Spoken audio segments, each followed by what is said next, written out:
इस तज्ज़िये में खुशामदीद। अच्छा, हम सब ने बचपन में जानवरों की कहानियां तो बहुत सुनी है ना? लेकिन आज जिस कहानी की गहराई में हम जा रहे हैं, वो बज़ाहिर तो एक जंगल की सादा सी कहानी है, एक चालाक लोमड़ी और एक होशियार चूहे की।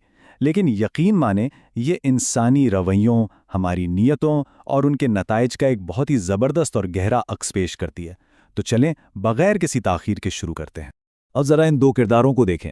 एक तरफ हमारे पास ये लोमड़ी है जो सच पूछें तो अपनी चालाकी और मक्कारी के लिए ही जानी जाती है। दूसरों को धोखा देकर अपना काम निकालना उसका रोज का काम है। और दूसरी तरफ एक छोटा सा चूहा है, ज़ाहिरी तौर पर तो बहुत मामूली सा, लेकिन दिमाग के लिहाज से बेहद ज़हीन और मेहनती। तो यहाँ मुकाबला महज ताकत का नहीं है, बल्कि ये ताकत और अक्ल का एक बड़ा ही दिलचस्प टकराव है। यह हमें इस सोचने पर मजबूर करता है कि क्या वाकई चालाकी हमेशा अक्लमंदी पर भारी पड़ती है। अब कहानी में होता कुछ यूं है कि लोमड़ी की नजर पड़ती है चूहे पर और वो दिल ही दिल में सोचती है, वाह, ये तो बहुत आसान शिकार है। और फिर वो अपना जाल फेंकती है, एक इंतहाई मीठी मगर धोखे से भरी दावत। वो कहती है, प्यारे चूहे, तुम मेरे दोस्त बन जाओ, मैं तुम्हें मजेदार खाना खिलाऊंगी। बाज़ाहिर तो ये कितनी हमदर्दाना पेशकश लग रही है ना, दोस्ती और मजेदार खाने का लालच। लेकिन असल में ये कमजोर को फंसाने का जाल है। ये हमें बताता है कि अक्सर औकात मीठी जुबान को कितनी होशियारी से एक खतरनाक हथियार के तौर पर इस्तेमाल किया जाता है। लेकिन हमारा चूहा भी कोई कच्चा खिलाड़ी नहीं था। इसका जवाब कमाल की दानिशमंदी और गहराई पर मबनी है। वो इस मीठे फरेब में बिल्कुल नहीं आता। वो लोमड़ी से कहता है, दोस्ती अच्छी बात है, लेकिन सच्ची दोस्ती धोखे से नहीं होती। कमाल की बात है ना? हकीकी जहानत यही तो है कि आप खुशामद और चिकनी चुपड़ी बातों के पीछे छुपे इरादों को भांप लें। चूहे को मालूम था कि सच्ची दोस्ती की बुनियाद कभी झूठ पर नहीं रखी जा सकती। और सच पूछे तो ये सिर्फ कहानियों की बात नहीं, हमारी रोजमर्रा जिंदगी के रिश्तों पर भी ये बात 100% लागू होती है। इस सब के बाद लूमड़ी का रद्द-ए-अमल क्या होता है? वो बस हंस देती है। यहाँ लूमड़ी का गुरूर और तकब्बुर खुलकर सामने आता है। वो चूहे की एहतियात का मजाक उड़ाते हुए कहती है, मैं वाकई तुम्हारी दोस्त हूँ, आओ मेरे साथ चलो। अब ये देखिए, ये उसके हद से बड़े हुए एतमाद और ओवर कॉन्फिडेंस की निशानदेही करता है। वो अपने दिमाग में ये तय कर चुकी है कि उसकी चालाकी इतनी परफेक्ट है कि वो हर हाल में कामयाब होगी। और यही अंधा एतमाद, जिसे हम गुरूर कहते हैं, उसे बड़े फख्र से आगे की तरफ ले जाता है। तो चलें देखते हैं कि एक कहानी अपने अंजाम तक कैसे पहुंचती है। अब रास्ते में चलते हुए होता कुछ यूं है कि चूहे ने तो देख लिया था कि आगे एक शिकारी का जाल बिछा हुआ है, लेकिन हमारी लोमड़ी वो अपनी ही बातों में, अपनी चालाकी और गुरूर के नशे में इतनी मगन थी कि इसने आगे देखा ही नहीं और बेध्यानी में सीधा उस जाल में जा गिरी।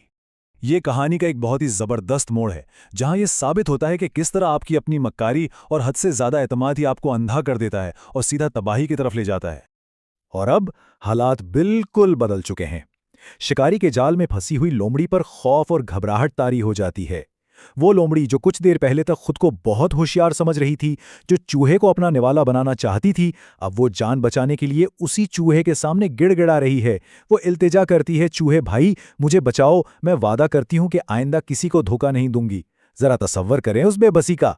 ये लम्हा हमें बहुत वाज़ेह तौर पर बताता है कि जब मुसीबत सर पर पड़ती है तो सारा गुरूर कैसे खाक में मिल जाता है। अब यहाँ कहानी का सबसे अहम मोड़ आता है। चूहा, जिसकी जान को खुद थोड़ी देर पहले इस लोमड़ी से खतरा था, वो क्या करता है? वो उसे वहीं छोड़कर जा सकता था, है ना? लेकिन नहीं, वो यहाँ गैर मामूली रहमदिली और इखलाकी बुलंदी का मुजाहरा करता है। वो बदला लेने के बजाय अपने तेज दांतों से शिकारी का जाल काट देता है और इस धोखेबाज लोमड़ी को आज़ाद कर देता है। ये अमल ये साबित करता है कि जहानत सिर्फ अपने दिफा का नाम नहीं है, बल्कि वक्त आने पर नेकी और रहमदिली से हालात को बदल देने का नाम भी जहानत ही है। जाल से निकलने के बाद लोमड़ी की शख्सियत में एक हैरानकुन और मुकम्मल तब्दीली नजर आती है। जरा मुवाजना करें। जाल में फंसने से पहले वो एक मक्कार और धोखेबाज जानवर थी जिसे सिर्फ अपना मफाद अजीज था। लेकिन जब उसने मौत को इतने करीब से देखा और एक कमज़ोर जानवर की मेहरबानी का तजुर्बा किया, तो उसे अपनी गलती का शिद्दत से एहसास हुआ। वो दिल से चूहे का शुक्रिया अदा करती है और फैसला करती है कि वो अब अपनी बाकी ज़िंदगी सच्चाई और ईमानदारी के साथ गुजारेगी।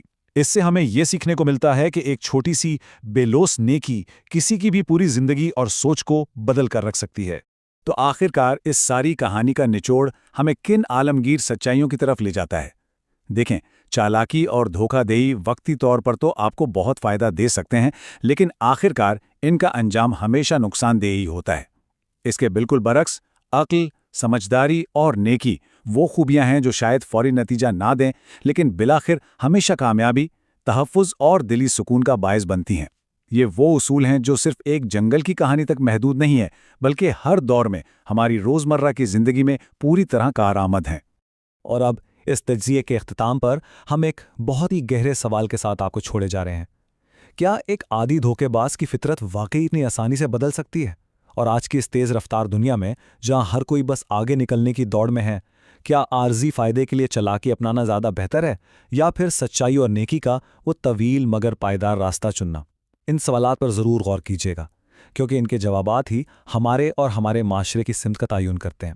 उम्मीद है कि इस तज़िये ने आप सबको इन रवैयों पर एक नई रोशनी में सोचने का मौका फराहम किया होगा।